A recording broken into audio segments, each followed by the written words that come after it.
안녕하세요. 오늘 9차 사업성 검토와 자금 조달에 대해서 강의를 맡은 한국과학기술원 송낙경 교수입니다.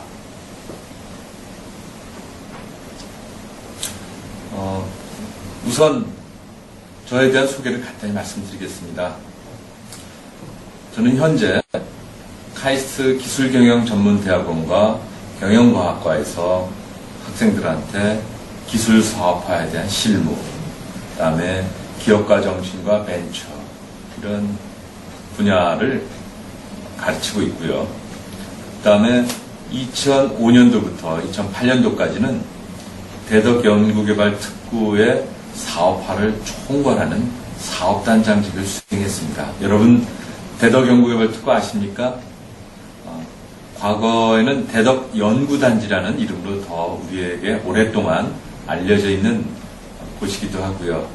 지금 전자통신연구소라든지 생명공학연구소, 기계연구소, 과학연구소, 또 얼마 전 나로호 발사 때 이름을 알려졌던 항공우주연구소, 그 다음에 원자력연구소, 이런 정부의 모든 연구기관들이 여기 모여있는 곳이기도 합니다. 그래서 그러한 연구기관에서 오랫동안 수행한 그 연구 성과물을 사업으로 발전시키는 그런 업무를 총괄했고요. 그러다 보니 이 지역의 많은 첨단 기술 기반의 벤처기업에 대한 발굴과 육성 업무를 담당해 왔습니다. 그리고 지난 1983년도부터는 벤처기업의 발굴과 육성을 위한 벤처 캐피탈 업무를 수행해 왔습니다. 아울러 특히 이러한 첨단 기술 기반의 창업기업의 육성을 하는 인큐베이팅 업무도 담당해 온 것이 저의 소개가 되겠습니다. 저는 전공을 대학에서는 기계설계학을 전공했습니다마는 회사 생활하면서 경영 분야에 대해서 공부할 수 있었고 또 이 과학기술 정책에 대한 공부도 할 수 있었습니다.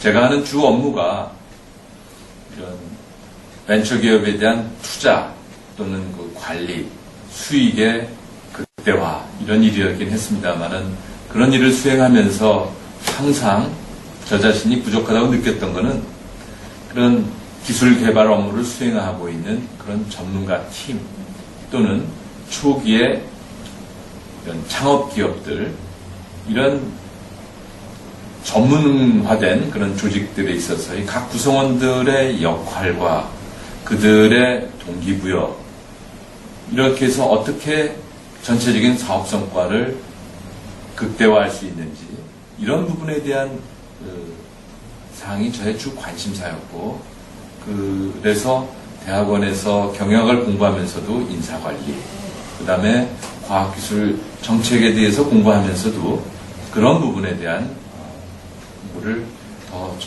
깊게 할 수 있었습니다. 오늘 강의에 앞서서 그동안 여러분께서 수강하신 학습 내용을 간단하게 정리를 해보도록 하겠습니다. 이번 강의의 주 내용은 기업가 정신입니다. 그래서 기업가 정신이라는 게 여러분 배웠다시피 한 개인의 엔터프르너, 즉 기업가로서의 어떤 독특한 특성이라고만 얘기할 수는 없겠죠. 물론 그 특성이 굉장히 중요합니다. 성공한 기업가한테 느낄 수 있는 여러 가지 그 특성들이 있지 않습니까? 그런 부분을 토대로 해서 하나의 기업을 창업을 하고 기업을 발전시키기 위해서 필요로 한 여러 가지 경영학적인 역량들이 있겠습니다. 재무회계에 대한 기초지식, 인사관리, 마케팅, 경영전략, 또 기술 전략 이런 여러 가지 요소들이 있을 것이고요. 결국 그러한 내용을 사업적 성과로 실행해내는, 구현해내는 그러한 역량을 모두 포함하는 그런 것이 기업가 정신이라고 할 수 있겠습니다. 이러한 기업가 정신을 토대로 해서 여러분들은 여러분들의 고유한 아이디어를 가지고 어떠한 시장으로 내 아이디어와 제품이 시장에 진출할 수 있을 것이고, 누구를 대상으로, 어떤 고객을 대상으로 그 아이디어를 제품화해서 전달할 수 있을 것인가, 쭉 여러 가지 사례를 통해서 학습을 해왔습니다. 첫 번째가 시장에 대한 이해, 그 다음에 그 아이디어와 기회의 포착된 그런 기회에 대한 평가, 그 다음에 그로부터 발생하는 수익과 또 비용의 문제, 그 다음에 구체적인 실행 전략과 실행 계획, 이런 부분을 여러분 쭉 학습해 왔고요. 특히 지난 주차에서는 그러한 내용을 하나의 서식, 즉 비즈니스 플랜이라는 곳에 어떻게 담아낼 것인가에 대해서 여러분 학습을 하였습니다. 비즈니스 플랜의 첫 번째가 무엇이든가요? 그건 무엇보다도 내가 그 내용을 전달하고자 하는 상대방에게 얼마만큼 간결하고 명확하게 전달할 것이냐의 문제가 있다고 할 수 있습니다. 그것이 결국 이그제큐티브 썸머리라고 할 수도 있겠죠. 여러분, 로켓 피치 또는 엘리베이터 피치, 이런 부분에 대해서도 학습을 하셨죠. 바로 이 이그제큐티브 썸머리가 가장 빠른 시간에 가장 강렬하게 상대방에게 나의 사업 계획과 구상을 전달할 수 있는 그러한 무기가 될 것입니다. 투자가나 구매자 입장에서 관심을 가질 수 있는 사항을 체계적으로 담는 게 사업계획서라고 할 수 있겠는데요. 여러분들 보시다시피 나란 누구인가? 우리 회사는 어떤 회사인가? 어떻게 만들어졌고 현재 어떠한 상태인가? 두 번째, 우리가 취급하고 있는 제품과 서비스는 무엇인가? 그 관련된 시장은 어떤 것이고 향후의 시장은 얼마만큼 빠른 속도로 성장할 것이며 그 고객은 누구인가? 그 시장 내에서의 경쟁 관계는 어떻고 거기서 우리만의 고유한 경쟁력은 무엇인가? 그 경쟁자들과 어떻게 시장에서 싸울 수 있을 것인가? 살아남을 것인가? 여러분들, 이 사업계획을 쓰는 사업가는 그 분야에 대해서 오랜 시간 동안 다양한 경험과 지식을 축적한 전문가라고 할 수 있겠습니다만은, 이 사업계획을 듣게 되는 상대방, 즉 투자가나 또 다른 구매자, 또 다른 이해관계자들은 그 분야에 대해서 처음 접할 수도 있고 그런 충분한 지식을 갖고 있지 못할 수도 있습니다. 그래서 그러한 분들에게 좀 더 쉽고 간결하게 전달할 수 있는 게 바로 사업계획의 주요한 내용이 아닐까요? 여러분들, 그래서 그러한 사업 계획이 되기 위해서 여러분들 많은 시습을 하셔야 될 것 같습니다. 사업 계획은 아울러 그러한 구상을 어떻게 실천해 나갈 것인가에 대한 전략 및 실행 계획, 그 다음에 이 모든 내용을 재무적인 수치로 예측을 한 손익계산서, 대차대조표 등에 대한 추정, 재무자료와 그 다음에 이에 필요한 자금을 어떻게 얼마나 조달할 것인가에 대한 내용을 담고 있습니다. 오늘의 학습 내용은 사업가가 제시하는 사업계획과 그 다음에 투자가의 관점에서 시행하게 되는 사업 타당성 검토가 어떤 차이점이 있는지 살펴보는 것이 되겠습니다. 우선 사업계획 수립 부분을 말씀드리죠. 여러분 아시다시피 사업계획은 사업가의 관점에서 투자가 또는 구매자에게 다음과 같은 사항을 체계적으로 설득력 있게 설명하는 것이 되겠습니다. 앞서서 여러분들은 사업계획의 구성에 대해서 말씀을 들으셨습니다. 그걸 다시 정리해보면은 결국 자신이 하고자 하는 사업에서의 그 기회가 어떻다, 얼마만큼의 규모가 있고 얼마만큼 성장하고 있다, 이런 부분에 대한 것이 그 첫 번째일 거고요. 두 번째는 그 사업을 내가 얼마만큼 경쟁자들보다 잘 해낼 수 있을까에 대한 그런 경쟁 역량. 그 다음에 세 번째가 이걸 실행해 나가는 구체적인 전략과 방법. 그리고 마지막으로 네 번째는 나의 자신의 사업에 대해서 투자를 했을 경우에 어떠한 가치, 어떠한 밸류를 기대할 수 있을 것인가에 대한 그런 가치 제한 부분으로 구성되어 있다고 할 수 있겠습니다. 여러분, 보다 자세한 내용은 7차, 8차 수업 내용을 참고하시기 바라겠습니다. 사업 타당성 검토는 앞서 사업가가 제시한 그런 사업 계획에 대해서 투자가의 이해와 관점에서 다음과 같은 사항을 체계적으로 분석, 검토하는 것이 되겠습니다. 어떻게 보면 비슷한 내용이라고 할 수도 있겠습니다만은 똑같은 내용이라 할지라도 그걸 제안하는 입장에서와 그 다음에 그걸 분석, 검토하는 입장에서는 서로 관점이 다를 수도 있겠죠. 특히 사업가에 비해서 투자가나 또 다른 구매자 이런 부분은 그 사업의 구체적인 내용이나 시장, 기술에 대해서 깊이 있게 알지 못하는 그런 비전문가일 경우가 많습니다.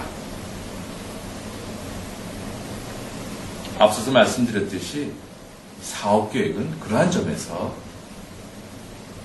평이하고 쉽고 상대방이 이해하기 쉽게 전달이 돼야 되겠죠. 그래서 이런 부분을 포함해서 투자가들은 사업가가 제시한 비즈니스 플랜이 전체적으로 이게 제대로 구성이 되어 있는지, 설득력이 있는 건지, 타당한 건지를 우선적으로 검토하게 됩니다.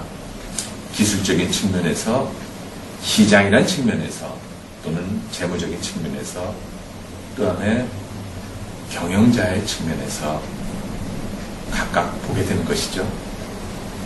그 다음에 투자자들은 내가 투자한 그런 원금을 언제 어떤 방법으로 회수할 수 있는지 그 가능성에 대해서 깊이 있게 따져보게 됩니다.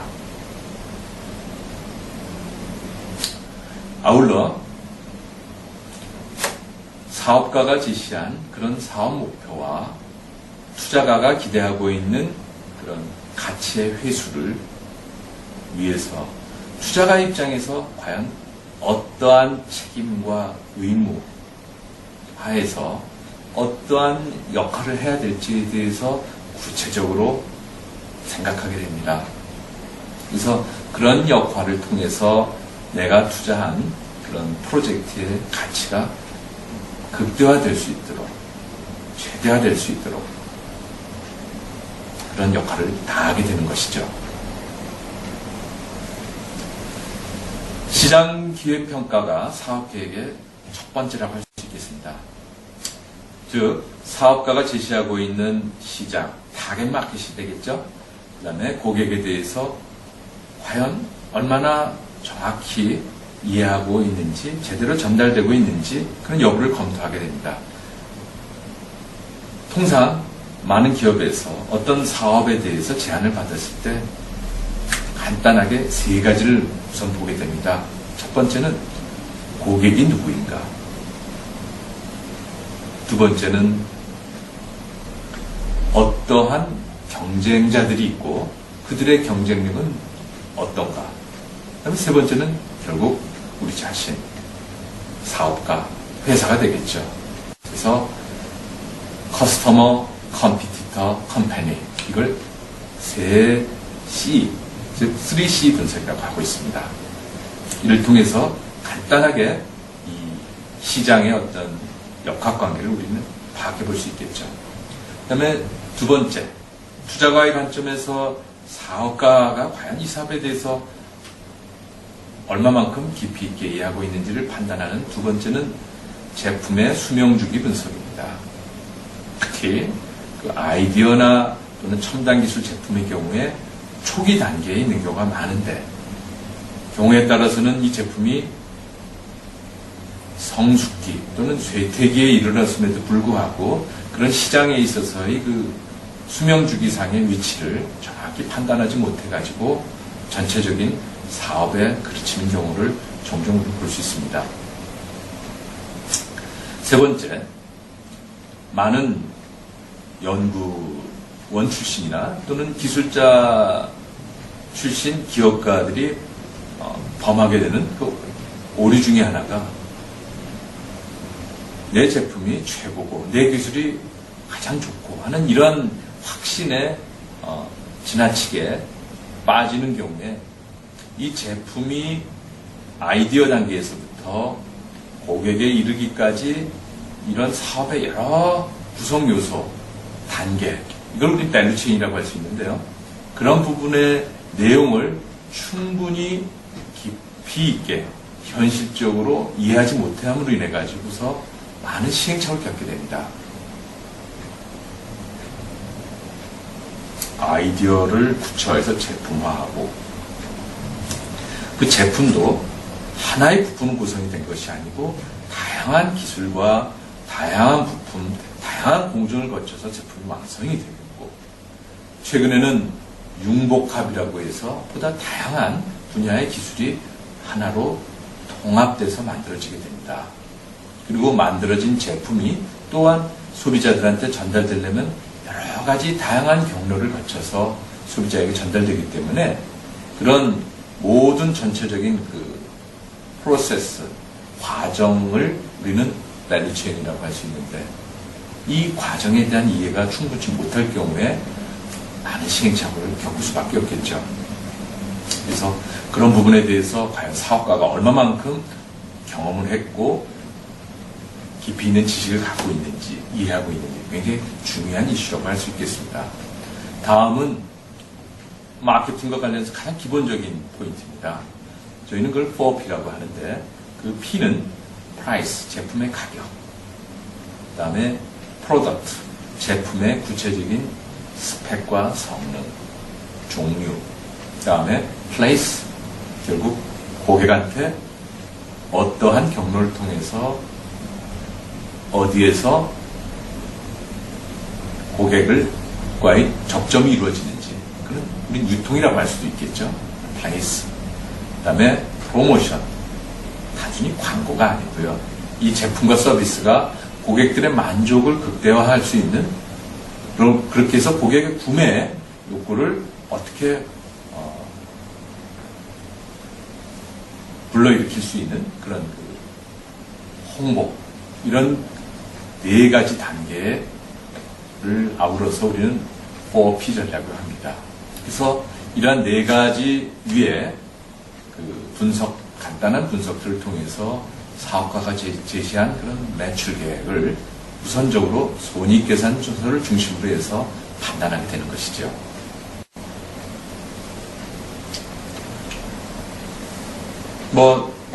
앞서 말씀드렸던 그 3C 분석을 자세하게 설명한 것입니다. 이 3C 이외에도 이 사업과 관련된 협력자, 콜라보레이터와 그 다음에 사회 환경, 클라이메트, 이걸 엮어서 5C라고 하는 경우도 있습니다만은 커스터머, 컴피티터, 그 다음에 컴퍼니, 이것이 3C 분석의 중요한 유체라고 할 수 있겠습니다. 아까 말씀드렸듯이 이 제품의 라이프 사이클 분석과 관련된 상황입니다. 특히 첨단 기술에 의한 그 제품들이 제품화 초기에 캐즘이라고 하는, 즉 조기 채택자와 초기 다수자, 즉 early majority의 그 구매 동기 사이에는 상당한 갭이 존재하게 됩니다. 초기 구매자들의 대부분은 제품의 특이한 성능과 스펙에 관심을 갖습니다만은 점점 더 후기에 구매하는 분들은 제품의 가격과 그 제품에 대한 서비스 이런 부분에 대해서 관심을 갖기 때문에 구매자들의 주요한 의도에 차이가 있겠고 이것이 어떤 단계에서 캐즘이라는 그런 현상으로 나타나게 되는데 이 부분을 넘지 못해서 많은 첨단 기술에 기반한 그런 제품들이 시장에 안착하지 못하고 실패하는 경우를 우리는 많이 보고 있습니다.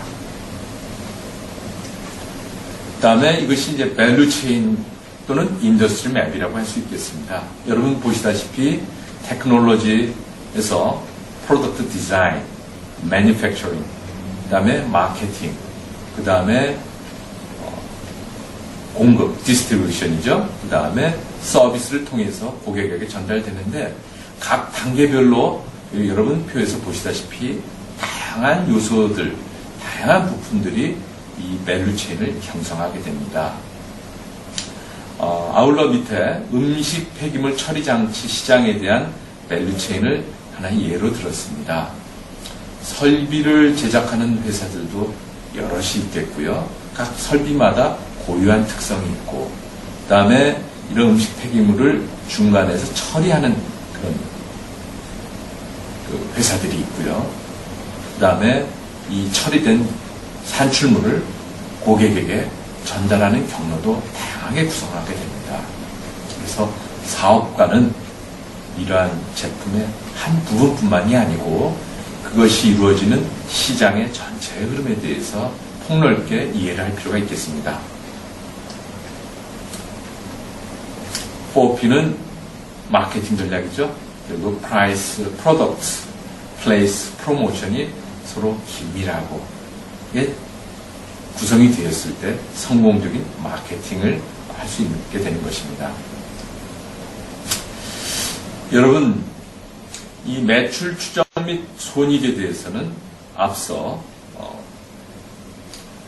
비용의 구조, 즉 일반 관리비, 운영 비용과 제품 제조 원가 이런 측면에서 간단히 학습한 걸로 알고 있습니다.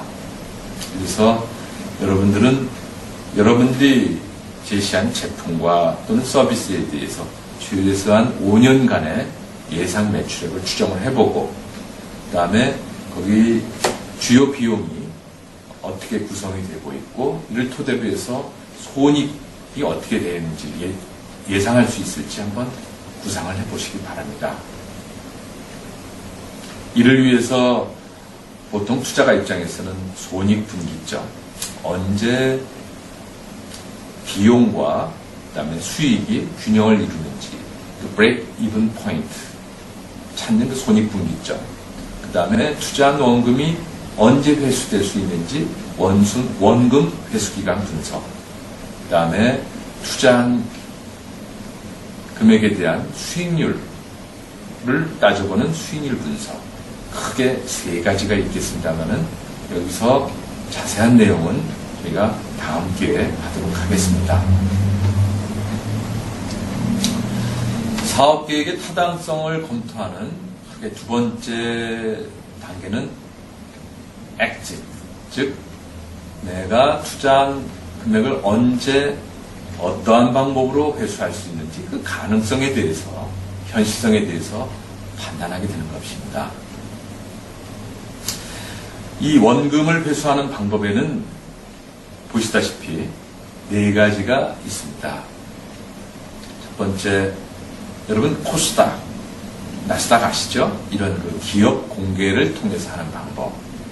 즉, 회사의 주주가 이제 기업가 또는 엔터프로뿐만이 아니고 외부의 제3자들이 이 회사의 주주로 참여할 수 있도록 기업을 공개하는 것입니다.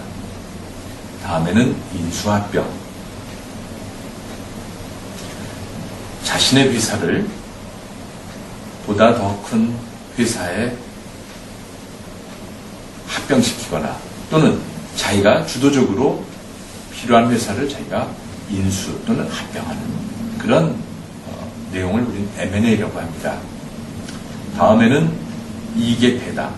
내가 투자한 부분에 대해서 회사에서 창출된 이익 중에서 그 부분만큼 저희가 이익으로 돌려받는 그런 배당이 있겠고요. 그 다음에 마지막 주식 매각은 내가 갖고 있는 지분을 또 다른 삼자한테 적절하게 그 가치를 평가해 가지고서 넘기는 방법이 되겠죠. 그래서 오늘은 여기서 기업 공개와 인수 합병 부분에 대해서 좀 더 자세히 말씀드리도록 하겠습니다. 각 나라마다 여러 가지 형태의 기업 공개 시장이 있습니다. 여러분 잘 아시다시피 미국에는 나스닥이라는 제도를 통해서 많은 하이텍 기업들이 시장에서 기업 공개를 통해 많은 자본을 유치할 수 있도록 그런 제도를 만들어 놓고 있습니다. 우리나라에는 코스닥이라는 제도가 있죠. 물론 우리나라에도 그 주식 공개하는 데는 일부 시장과 이부 시장이 있습니다. 그러나 여러분들은 우선 코스닥 시장에 대한 이해를 하실 필요가 있겠죠. 코스닥 시장은 지난